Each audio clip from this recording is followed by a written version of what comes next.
Alam mo yung pakiramdam kapag nasa opisina ka, di ba? Mm-mm. Kadalasan kahit gaano pa ka-stressful yan, may malinaw na sistema yung lahat.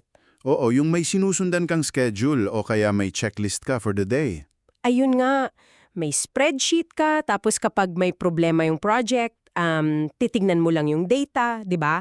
Tapos hahanap ka ng solusyon. Napaka-predictable ng mundo kapag nasa work ka. May lohika, kumbaga.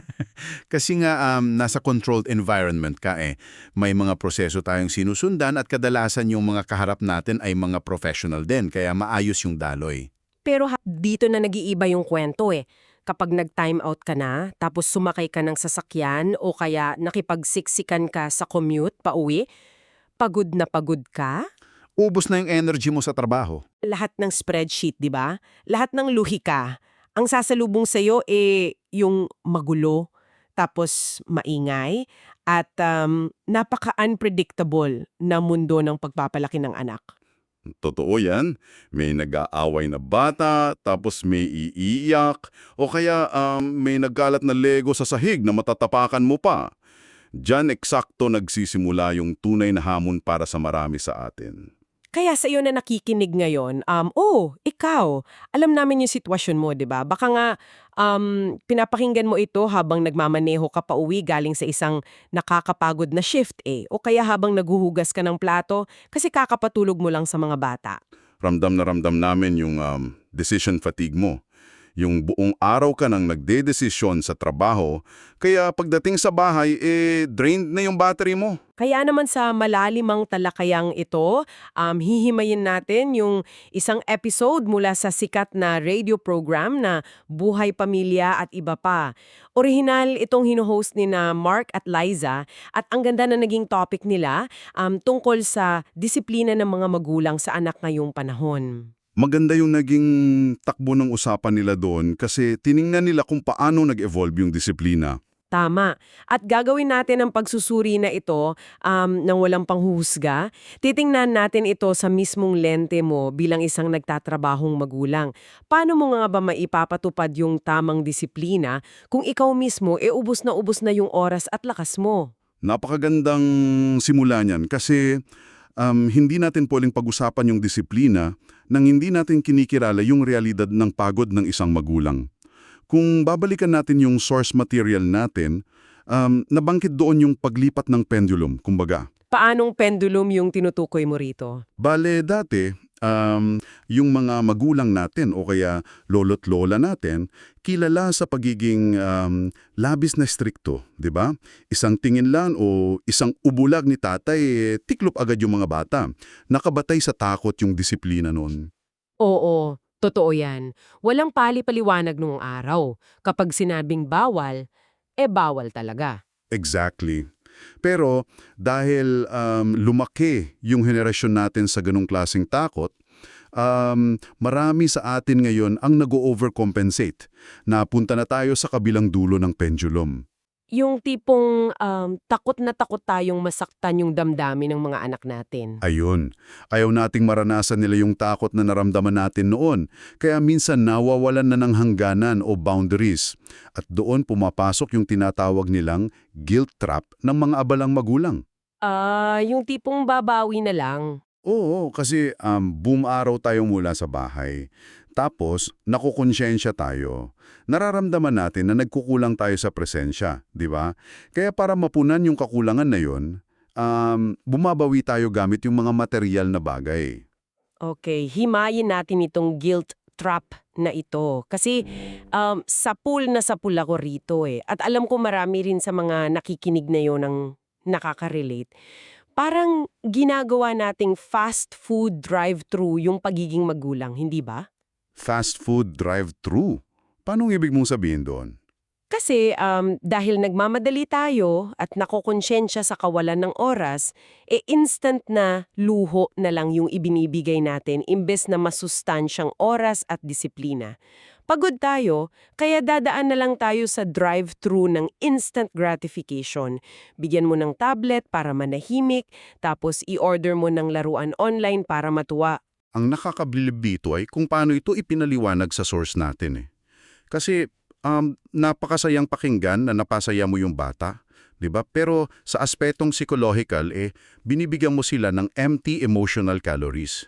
Wait, anong ibig sabihin ng empty emotional calories? Bali kapag palaging instant yung bigay mo, para lang iwasan yung iyakan, mabilis na nag-i-spike yung dopamine nila. Nasasanay yung utak ng bata na sa bawat pagkabagot, may agarang solusyon agad na ibibigay yung mundo sa kanila. So parang hindi nila nararanasang ma-frustrate at matutong i-handle yung frustration na iyong. Tumpak. Ang hindi nila nakukuha sa drive-thru parenting na yan ay yung pagbuo ng emotional resilience o yung tibay ng loob. Kasi yung disiplina hindi naman dapat tingnan bilang parusa eh. Isa itong paggabay para sa tunay na buhay. Kasi kapag nasa labas na sila, hindi naman laging may magbibigay ng gusto nila, di ba? Oo, sa realidad ng buhay, hindi lahat ng tao ay iintindi sa kanila. Kung puro lambing at walang pagwawasto pinapadala natin sila sa gera nang walang dalang baluti. Mahihirapan silang harapin yung mga kabiguan kasi hindi na practice yung utak nila sa pagtanggap ng limitasyon. Grabe, no? Literal na napapahamak pala natin sila dahil lang sa pag-iwas nating maging kontrabida doon sa kaunting oras na kasama natin sila. Nakakatakot isipin na yung akala nating pagmamahal nakakasama pala sa kanila in the long run. At ayan nga, yung isang napakabigat na realization doon sa tinalakay sa buhay pamilya at iba pa. Kaya ang sunod na tanong ano yung magiging alternatibo natin, di ba? Oo nga, paano ba tayo magdidisiplina nang hindi naman bumabalik doon sa style ng mga lolo't lola natin na puro takot na lang at sigawan? Dito, kailangan nating palitan yung simpleng salitang bawal ng mas malalim na salitang bakit. Communication yung pinakasusi rito. Hindi sapat na sabihin mo lang na, bitawan mo yan cellphone mo, bawal yan. Kailangan nilang maunawaan yung dahilan sa likod ng patakaran. Pero let's be real, paano ba yan nag-iiba sa ginagawa natin araw-araw? Kadalasan kasi, lalo pag pagod na, aagaw na lang natin yung tablet tapos sasabihin, tama na yan, matulog ka na. Oo, mabilis kasi yung ganun. Pero kapag inagaw mo lang ng walang paliwanag, ang natututunan lang ng bata ay kung sino yung mas malakas at kung sino yung may otoridad. So obedience out of power lang. Oo, binigay nilang magandang halimbawa sa radio show. Yung upo ka, tapos titingnan mo sila sa mata. Ipapaliwanag mo na, anak, kailangan nating itabi yung gadgets kasi oras na para mag-usap tayo bilang pamilya. O kaya sabihin mong nakakapagod sa mata at utak yung sobrang screen time, tapos bigyan mo ng alternatibo. Dito na magiging sobrang interesante. Magpupushback ako ng kaunti dyan ha. Kasi sa teorya, napakagandang pakinggan yan. Titingnan sa mata, tapos magpapaliwanag ng malumanay. Pero bilang working parent, paano tayo magiging kapaniniwala sa anak natin na tigilan ng gadget kung tayo mismo pag-uwi nakatutok pa rin sa work emails, sa cellphone? Ayan, isang napakalaking hamon yan. 'Di ba? O minsan nga, hindi man sa trabaho, nagso-social media lang tayo para magpahinga kasi ubos na tayo. 'Di ba't ang hirap ituro ng isang bagay na tayo mismo walang enerhiyang gawin? Parang ipokrito tayo nun. Oo, ramdam na ramdam ng mga magulang yung ganyang pagkatalo. Pero ipinaliwanag sa source natin na ang solusyon dyan hindi yung itago mo tuluyan yung phone mo. Ang kailangan maging balanse ka at kagamitin mo yung tinatawag nating narrating your actions. Narrating your actions, paano yun? Ikukwento ko sa kanya yung ginagawa ko sa phone? Parang ganon. Kailangan nating ipakita yung konteksto. Imbes na nakayuko ka lang habang kinakausap ka niya, iangat mo yung ulo mo at sabihin mo, anak, pasensya na ha, ginagamit ko yung cellphone ngayon para tapusin yung email sa boss ko. Bigyan mo ako ng 10 minuto tapos itatabi ko na ito. So nilalagyan mo rin ng boundary yung sarili mo harap-harapan sa kanila. Oho, at ang pinakamahalaga doon dapat tuparin mo yung 10 minuto na yon. Hindi mo ididikta na masama ang gadget, ipinapakita mo na isa itong tool na may tiyak na gamit at oras. Bihin na, anak, nagbabasa lang ako ng balita para mag-relax. Pwede, pero mas maganda sana kung makikita rin nila na may iba kang paraan ng pagpapahinga bukod sa screen. Kasi kung puro screen lang ang nakikita nilang pahinga natin, iisipin nilang iyon lang ang taning paraan para mag-relax. Nakakakaba naman yun, bawat galaw pala natin pinagmamasdan at ginagaya ng mga bata. Totoo. Sabi nga nila, mas natututo ang bata sa nakikita keso sa naririnig. Sila ang pinakamagaling na imitator eh.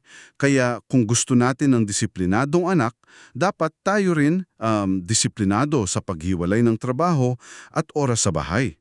Sige, sabihin na nating nag-narrate na ako tapos naging magandang role model na ako at napaliwanag ko na yung bakit. Pero the reality is, bata pa rin yan eh. May mga araw na kahit anong galing ng paliwanag mo, magdatantrum pa rin yan. At paano kung mangyari ito sa mismong araw na pagod ka na tapos masakit pa ulo mo? Diyan na papasok yung usapin tungkol sa consistency o yung pagiging pare-pareho ng pagpapatupad ng rules natin. At aaminin ko, ito marahil yung pinakamahirap na parte ng pagdidisiplina, lalo na kapag ubos na yung enerhiya mo. So ano ba talaga ang ibig sabihin nito sa araw-araw? Nagdudulot ito ng isang mahalagang tanong eh. Kasi yung utak ng bata parang mga maliliit na scientist yan. Araw-araw, nag-eksperimento sila para i-test yung boundaries. Kung sinabi mong bawal mag-video games kapag hindi pa tapos ang assignment, susubukan nilang umiyak at magalit para tingnan kung magbabago yung isip mo. At kapag sumuko ako kasi nga pagod na ako, Kapag sumuko ka ngayon dahil pagod ka, ano yung natutunan nung maliit na scientist na yon? Natutunan niya na yung patakaran pala hindi totoo. Nakadepende lang pala ito sa mood at sa level ng pagod ni mama o ni papa. ouch! Kaya kinabukasan kapag sinabi mong bawal, iiyak ulit yan. At mas lalakasan pa niya kasi isipin niya, kung nag-work yung iyak ko kahapon, baka kailangan ko ng lakasan ngayon para sumuko ulit sila. Wait lang. Parang ito yung tinatawag sa psikolohiya na intermittent reinforcement, 'di ba? Parang slot machine. Eksakto. Ang slot machine, hindi ka palaging nanalo. 'Di ba? Paminsan-minsan lang. Pero dahil alam ng utak mo na may posibilidad kang manalo, patuloy kang maghuhulog ng barya. Ganon din sa pagtatantrum ng bata. Grabe, ginawa ko palang sugalan yung bahay namin nang hindi ko namamalayan eh. Kasi kung minsan nagiging stricto ka, pero kapag bad mood ka, bumibigay ka, nagiging slot machine ka sa paningin ng anak mo.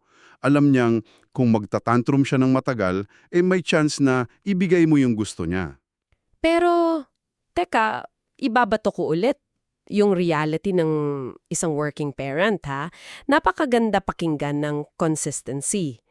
Pero yung paglalapat ng logical consequence na sinasabi nila, tulad ng babawasan ko oras mo sa laro bukas, ibig sabihin nun, makikipag-away na naman ako sa kanya bukas. Oo, kasi may resistance talaga. Dahil sobrang pagod ko na, hindi ba mas madali na lang sumuko para makapagpahinga kami pareho? Tao lang din naman ako napapagod sa trabaho eh. Naintindihan talaga natin yung pagod na yan. Pero pinaalala dun sa source material natin na ang hindi pagbigay ng konsekwensya para lang sa panandaliang kapayapaan nakakasira sa mas mahabang proseso ng pagkatuto. So parang inuutang ko lang yung kapayapaan ko ngayon. Oo, at napakalaki ng interest na sisingilin sa iyo bukas paglaki nila. Ang disiplina kasi, hindi yan para takutin o parusahan yung bata, kundi para turuan kung ano yung tama at mali. Kung walang consequence, walang accountability eh. Ang hirap nun, kasi para ma-implement mo yan ng tama, kailangan mong ihiwala yung emotion mo eh. Kapag stressed ka sa boss mo buong araw, tapos pag-uwi mo, magulo ang bahay, paano ka magbibigay ng disiplinang may pagmamahal at hindi disiplinang dala ng gigil o pagod? Kung ikokonekta natin ito sa mas malaking larawan, ito yung isa sa pinakamahalagang konsepto, yung paghihiwalay nga ng emosyon. Kasi kapag nag-overdrive na yung utak mo dahil sa stress, automatic na sigaw at galit yung lalabas eh. Totoo yan, wala nang logika pag ganun. Gigil na lang talaga. Kaya ang unang hakbang na imumungkahi ng mga eksperto, huwag mong harapin agad yung mga bata kung galit ka. Pumasok ka muna sa kwarto o sa banyo, huminga ka ng malalim, maghilamos ka ng malamig na tubig. Kailangan mong i-regulate yung sarili mong nervous system. Bali, inayos ko muna yung sarili kong maskara ng oxygen bago ko tulungan yung anak ko tulad sa eroplano. Tumpak. Kasi hindi mo pwedeng kalmahin ang anak mo kung ikaw mismo hindi kalmado. Kapag kalmado ka na at doon ka nagdidisiplina, mararamdaman ng bata na pinapagalitan siya dahil may mali siyang ginawa. Pero alam niyang ligtas siya at mahal mo siya. Grabe, ang ganda nun. Nakikita mo yung disiplina bilang isang pangmatagalang investment, di ba? Kasi hindi dahil ayaw mo sa kanila, kundi dahil mahal mo sila at darating yung araw na hindi na natin sila mababantayan paglaki nila. Pagpili mong hindi maging slot machine, yun yung huhubog sa karakter nila. Maalala nila yung halaga ng disiplinang iyon at magpapasalamat sila balang araw. At yun mismo yung pinakamahalagang mababaon natin ngayon. Ibuod natin ng mabilis para sa iyo na tagapakinig natin. Nakita natin mula dun sa pinagbatayang radio script na yung hamon ng pagdidisiplina para sa isang abalang magulang ay hindi nasusukat sa dami ng luho para makabawi, di ba? Oo, nakabase yan sa kalidad ng komunikasyon, pagiging pare-pareho, at pagiging mabuting ehemplo. Kasi ang matibay na pamilya ay nagsisimula talaga sa tamang paggabay. Kaya para iwanan kang nag-iisip habang pinagpapatuloy mo yung pagmamaneho mo o pahinga mo, iwanan ka namin ng ganitong kaisipan. Ayon sa natutunan natin, inihahanda ng disiplina ang mga anak para sa realidad ng tunay na buhay. Naisip mo ba kung ang taning nakikitang realidad ng mga anak natin araw-araw ang pagiging laging pagod natin, laging nagmamadali, tapos nakatutok lang tayo sa gadget dahil sa trabaho, ano kayang klasing tunay na buhay ang inaasahang ilang haharapin nila balang araw? Hindi kaya tayo mismo yung nagiging unang maling realidad? Isipin mo yan. Maraming salamat sa oras na inilaan mo upang samahan kami sa malalimang talakayang ito. Hanggang sa muli.